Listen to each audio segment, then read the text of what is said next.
এক ছিল ছাগল। সে রাস্তা দিয়ে হাঁটতে হাঁটতে যাচ্ছিল। হঠাৎই তখন তার পেটে অনেক ক্ষুধা লেগে গেল। সে আশেপাশে তাকালো। সে সামনে দেখতে পেল একটি মুদির দোকান।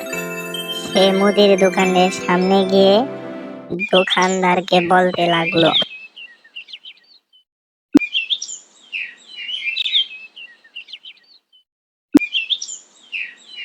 দাদা, আমি এই রাস্তা দিয়ে হেঁটে হেঁটে যাচ্ছিলাম। হঠাৎ আমার পেটে অনেক ক্ষুধা লেগে গেল। দাদা, দয়া করে কিছু দেন না, অনেক ক্ষুধা লেগেছে। তখনই দোকানদার বলে উঠল, তুমি কোথা থেকে এসেছো আর তোমার মালিক কোথায়? এই তো পাশের গ্রাম থেকে আসছি। আচ্ছা, ঠিক আছে, তুমি যেহেতু ক্ষুধার্ত, আমি তোমাকে খাবার দিচ্ছি, তুমি দাঁড়াও একটু।